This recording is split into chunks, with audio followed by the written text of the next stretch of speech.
मौत हो गई, संगत वैसे ही हुई घर में, कोई चेहरे पर निराशा नहीं, कोई उदासी नहीं। संगत के बाद सभी बूटा सिंह महाराज संस्कार करने गए। ये है कहानी उन भक्तों की जिन्हें बाद में हमने शहनशाह बाबा अवतार सिंह के नाम से पुकारा। बुधवंती ने बूटा सिंह महाराज को बेर दे दिए, बेर खाने वाले, बेर। अब बेर दे दिए तो बूटा सिंह महाराज ने क्या किया, बेरों की लाइन लगानी शुरू कर दी। बुधवंती ने दूर से देखा, बेर खाने के लिए दिए हैं। कहने लगी, बाबा जी बेर खाने के लिए दिए, आप बेरों से खेल रहे हो। तो बूटा सिंह क्या कहती हैं, बुधवंती मैं खेल नहीं रहा, मैं तेरे को आने वाला निरंकारी मिशन दिखा रहा हूं। ऐसे लाइनें लगेंगी और 2.5 घंटे तुम गुरु के दर्शनों के लिए लाइनों में खड़े रहोगे, लाइनों में खड़े रहोगे। आने वाला मिशन दिखा रहा हूं, आने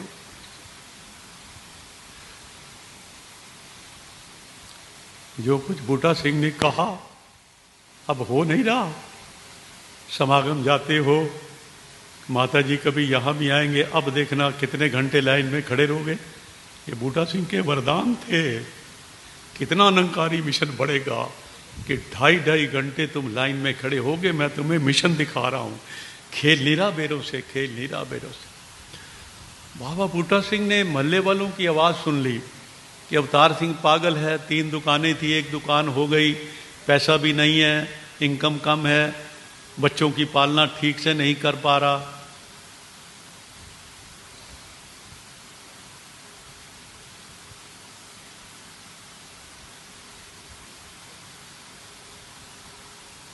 बच्चों की पालना ठीक से नहीं कर पा रहा और 3 घर में और रखे हैं। बूटा सिंह ने सामान बांधना शुरू कर दिया। अवतार सिंह आए शाम को, बाबा जी क्या हो गया? कहने लगे मैं जा रहा हूँ। बाबा जी बूटा सिंह जी ने कहा कि आप जा रहे हो? हाँ जा रहा हूँ। बुधवंती ने कुछ कह दिया, गुरबचन सज्जन ने कुछ कह दिया? कहने लगे नहीं नहीं अवतार सिंह, तेरे मोहल्ले वाले कह रहे हैं कि अपने बच्चों की पालना नहीं कर सकता, 3 घर में और रखे हैं। तो अवतार सिंह क्या बोला? अवतार सिंह एक पल में क्या बोला, एक पल में, बाबा जी फिर ये मुर्दा छोड़कर क्यों जा रहे हो? आप मेरे प्राण हो, आप जाओगे तो मेरे प्राण निकल जाएंगे, मुर्दा भी साथ ले जाओ, मुर्दा भी साथ ले जाओ, मुर्दा भी साथ ले जाओ। ये था भाई साहब अवतार सिंह, ये था भाई साहब अवतार। सामान खोल दिया, कहने लगे अवतार सिंह मैं नहीं जा रहा, नहीं जा रहा, नहीं। अब ये भक्ति का मुकाम अगर उस समय उन महापुरुषों ने प्राप्त किया था तो हम आज तक वैसे क्यों नहीं बन सके?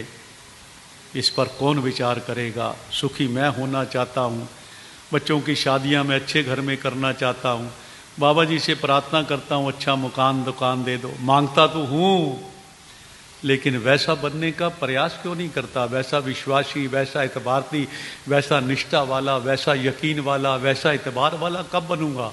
मांग तो सब कुछ रहा हूँ, बाबा जी ये भी दे दो, बाबा जी ये भी दे दो, माता जी ये भी दे दो, मांगे तो जा रहा हूँ, लेकिन वो सिदक, वो भरोसा, वो ईमान कब मेरी जिंदगी में आएगा? 1943 आ गया, 65 महात्मा ज्ञान ले चुके थे।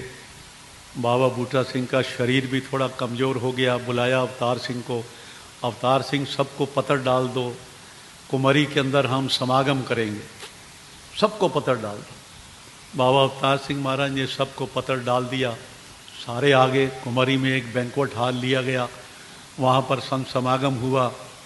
और इतनी देर में गुरबचन और सज्जन सिंह छोटे छोटे बच्चे आ गए। 1943 में, 1943 5 रुपये उन्होंने यहाँ नमस्कार किया। 1943 में, 1943 में 5 रुपये, कितनी कीमत होगी 5 रुपये की 1943 में? बैठे बैठे विचार कर लो। हम अभी तक 10 रुपये से आगे नहीं बढ़े, 10 रुपये से आगे नहीं बढ़े। कितने बरस हो गए? तो बाबा जी ने कहा गुरबचन ऐसा करो, बाजार में चले जाओ, 2 सफ़ेद चद्दर बीच में सिलवा कर ले आओ। चले गए गुरबचन जी, सज्जन दोनों भाई चले गए, चद्दर ले आए, साथ एक डॉक्टर को ले आए। तो बाबा जी बोले गुरबचन डॉक्टर को ले आए हो? कह लगे बाबा जी आपका शरीर थोड़ा अस्वास्थ लग रहा है। अच्छा ये मेरा इलाज करेगा? इसको बुलाओ, पहले मैं इसका इलाज करता हूँ। वो डॉक्टर को भी ज्ञान दे दिया। डॉक्टर को भी वहीं ज्ञान दे दिया। ज्ञान देने के बाद प्रवचन किए, प्रवचन करने के बाद नीचे उतरे, अपना दुपट्टा उतारा और अवतार सिंह के गले में डाल दिया और उद्घोष कर दिया कि अभी के बाद आपने इनको भाई साहब अवतार सिंह नहीं कहना, बाबा अवतार सिंह के नाम से पुकारना है। अपना सब कुछ अवतार सिंह महाराज को सौंप दिया। वो सफ़ेद चद्दर जो मंगाई थी वो बिछाई गई, उस पर लेट गए और बोले सबको सिमरन करो। सिमरन करते करते करते बाबा बूटा सिंह निराकार के अंदर वलीन हो गए। निराकार में जाने से पहले हम टूट नहीं जाएं, हम बिखर नहीं जाएं, हमको गुरु देकर गए, हमारा हाथ गुरु के दामन में थमा कर गए कि हम बिखर ना जाए। ये निरंकारी मिशन का इतिहास है। तीन युग में किसी धर्म का इतिहास नहीं है, सिर्फ निरंकारी मिशन का इतिहास, कि जब भी हमारा गुरु गया हमको पहले गुरु देकर गया। सारा इतिहास पढ़ लो निरंकारी मिशन का, 43 से लेकर 2016 तक का। 1943 से लेकर 46 तक भाई साहब अवतार सिंह महाराज ने अपने सहयोगियों के साथ रावलपिंडी, पिशावर, कुमरी में प्रचार किया। हालात खराब हो गए।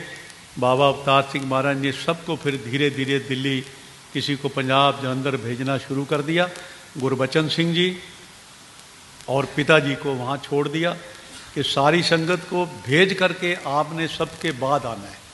इसी दौरान जिन्हें आप राजमाता जी के नाम से पुकारते थे, उनका विवाह पाकिस्तान में गुरबचन जी से हो गया था। अभी ब्याह हुआ था तो बाबा जी ने कह दिया गुरबचन तुम बाद में आओगे। तो माता जी के मन में भाव आया, अभी मेरी शादी हुई है, इतने हालात खराब हैं, लेकिन विश्वास जाग गया था। मन में विचार आया, करण करावन एको आप, मानुष के कछु नियात। वो भी दिल्ली चले गए।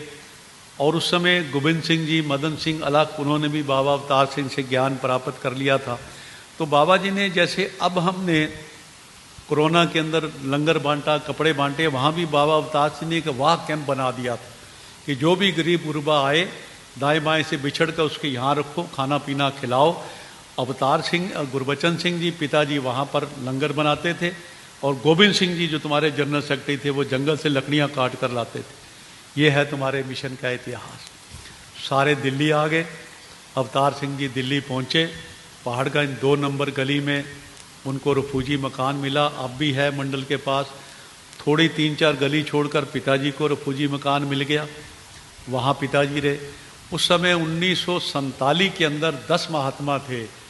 बाबू महादेव सिंह जी उनकी धर्मपत्नी, गोपाल सिंह जी उनकी धर्मपत्नी, जोग त्याहान सिंह जी उनका परिवार, पिताजी, हमारे माता जी, मामी माता दमोदरी जी, ये 8-10 महात्मा थे उस समय 1947 में। जो ऊपर बाबा जी के छोटे से कमरे में बैठकर सत्संग करते थे। वहाँ भी कोई ढोलकी बाजा नहीं, कोई पैसा नहीं, कोई साधन नहीं, कुछ भी नहीं था। सभी पाकिस्तान से लुट पुट कर आए थे। तो इस तरह 1947 में वहाँ पर बाबा जी ने पहाड़गंज में सत्संग का आरंभ किया। सारा दिन सब बाबा जी के पास रहते थे, कारोबार तो था नहीं। 1 अगस्त 1947 को दास का जन्म भी बाबा अवतार सिंह महाराज की गोद में हुआ, क्योंकि वहीं रहते थे, सारा दिन वहीं रहते थे सभी, सारे कोई कारोबार नहीं था। तो इस तरह साथ संगत 1947 में फिर दिल्ली में जाकर बाबा अवतार सिंह महाराज ने प्रचार आरंभ किया। उनके बेटे सज्जन सिंह बड़े लायक थे, बड़े सूझवान थे। उन्होंने संत निरंकारी मंडल रजिस्टर करवाया। कहने लगे शहनशाह ज्ञान देते हो, कुछ 5 प्रण होने चाहिए।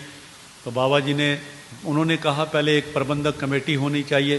फिर बाबा जी ने 7 प्रबंधक बना दिए सज्जन सिंह के कहने पर। फिर सज्जन सिंह कहने लगा ज्ञान से पहले कोई शर्तें होनी चाहिए। तो बाबा जी ने सबको बुलाया। अवतार सिंह महाराज ने कुछ ना कुछ लिख कर लाओ भाई, कुछ बनाएंगे शर्तें। तो सज्जन सिंह भी लिख कर लाया। तो जो सज्जन सिंह लिख कर लाया था वही 5 प्रण आज तक तुम्हारे मिशन में चल रहे हैं। 5 प्रण आज। इतना विद्वान था शहनशाह का बेटा, छोटा बेटा सज्जन सिंह, इतना विद्वान था। 10वीं क्लास में चला गया, कविता बोलता था। कविता बोलते बोलते स्टेज पर बोल दिया शहनशाह मुझे पेंट कोट चाहिए। सज्जन सिंह ने बोल दिया, शहनशाह के फरजंद ने छोटे बेटे ने, शहंशाह ने बुलाया, कहने लगा बेटा हमारे पास साधन कहाँ है, तूने पेंट कोट मांग लिया, पैसा कहाँ है हमारे पास। तो वो बच्चा क्या कहता है, ध्यान से सुनो, जिन्होंने पाकिस्तान से जब गुरु गद्दी मिली तो पिता नहीं सतगुरु स्वीकार कर लिया था, पिता को सतगुरु स्वीकार कर लिया। तो बच्चा क्या कहता है, कहने लगा शहंशाह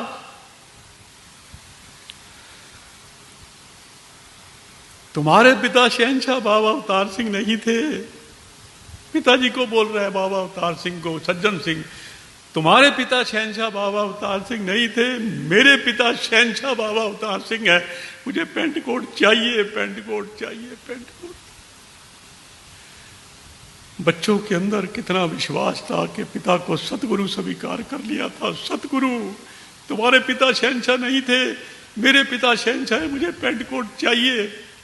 शहंशाह ने पेंट कोट सिलवा कर दिया, बीमार हो गया। इरवन हॉस्पिटल पहाड़गंज में अब भी है, वहाँ एडमिट करा दिया गया। थोड़े समय में शरीर छोड़ दिया। 1948 में ईदगाह के खुले मैदान में भोग की रस्म संपन्न हुई, जिसे प्रार्थना दिवस कहते हो। तो शहंशाह ने विचार करते करते कह दिया, सज्जन कहा करता था, बाबा जी एक ऐसा दिन होना चाहिए जब सारे निरंकारी आपके सामने बैठे। 1948 तक हिंदुस्तान में हमारे 250 महापुरुष ज्ञान ले चुके थे बाबा जी के प्रबंधकों की कृपा से, वो सारे के सारे वहाँ मौजूद थे। तो शहंशाह ने कह दिया कि महापुरुषों आज इसे पहला समागम मान लिया जाए, पहला समागम मान लिया जाए। समागमों की लड़ी भी सज्जन सिंह आरंभ करके गया। सज्जन सिंह आज जो 74-75 समागम मना रहे हो, वो समागम की लड़ी भी सज्जन सिंह देकर गया। इतना लायक था शहंशाह का फर्जंद। ये है तुम्हारे पाकिस्तान से लेकर 1914 से लेकर 1947 का इतिहास है। ये इतिहास, आगे का इतिहास अभी 2 घंटे का और है, 2 घंटे का और है माता सुदेशाई तक। और वही परिवार जो बाबा अवतार सिंह ने 14 बरस तप त्याग किया था, उसी में से बाबा गुरचंद सिंह निकले, उसी में से बाबा हरदेव सिंह निकले, उसी में से माता शिविंदर जी, अब उसी में से माता सुदीक्षा जी। अंदाज़ा लगाओ कि ये सारे के सारे जो पैगंबर हैं अंतर्यामी है। बड़ी जिक्र हुआ, बड़ा चर्चा हुआ कि पुत्र ही गुरु, गुरबचन सिंह गुरु। अगर आपको याद हो उस समय दिल्ली में आप मौजूद थे, तो मैंने कहा था घरी संगत में खड़े होकर, मैंने कहा पातर ही सतगुरु बनता है, पातर सतगुरु बनता है। और पातर में पुत्र भी हो सकता है, पुत्र भी हो सकता है, पुत्र भी हो सकता है। जो पातर है वही गुरु बनेगा, तो पातर में पुत्र क्यों नहीं हो सकता है। संगत में बोला था, भरी संगत में जब चर्चा हुई। तो कृपा करो, ये तुम्हारे मिशन का इतिहास है। आप खुश नसीब हो कि आपको अब सब कुछ मिला। उस समय आंखों से देखा, बैठने को दरी नहीं थी, पिलाने को पानी नहीं था, छत नहीं थी, कुछ भी नहीं था। जब उन महापुरुषों ने, गुरुओं ने हमारे इतना प्रयास किया। आप मिशन की कदर करो, बाबा जी की कदर करो, अपने गुरुओं का सम्मान करो, और जो गुरु कह रहा है उस पर अमल करने का प्रयास करो, अमल करने का प्रयास करो। अद्भुत गुरु मैंने बताया इतवार को मिल गया है। इतना अद्भुत गुरु मिल गया है कि कल हम नट चला गया था, विचार नहीं सुन पाए, सारा प्राम सुन रहे थे, लेकिन नट चला गया शाम को। अभी मुझे बताया कि माता जी ने कल विचार में कह दिया शोलापुर में, भाई साहब मोबाइल बंद करो, मोबाइल बंद करो। सतगुरु ने विचार में कह दिया। वो होगा आपके पास विचार, सुन लो। कृपा करो, जो गुरु अनुशासन बता रहा है, अनुशासन के अंदर रहो, मर्यादा के अंदर रहो। अगर अब भी इस युग में हम पूर्ण गुरसिक नहीं बने, तो फिर हम किसी युग में गुरसिक नहीं बन पाएंगे, भगत नहीं बन पाएंगे। कृपा करो, इस युग के अंदर समर्पण हो जाओ, गुरु को अर्पण कर दो, और जो सतगुरु चाह रहा है वैसे बनकर दिखाओ। गुरु आए तो प्रसन्न होकर जाए। क्या संगत है सिलीगुड़ी जोन की, क्या प्यार है, क्या मोहब्बत है, क्या अनुशासन है। क्या बैठने का तरीका है, क्या खड़े होने का तरीका है, क्या बोलने का तरीका है, अपने मुख से आशीर्वाद देकर जाए। मैं बार बार आपसे कह रहा हूँ कि ऐसा सुनने को मिले। जब सुनने को मिलेगा तो हमें भी प्रसन्नता होगी कि आपके जोन की इतनी शोहरत सतगुरु अपने मुख से करके गया, अपने मुख से करके गया। प्रेम से बोलो प्यार।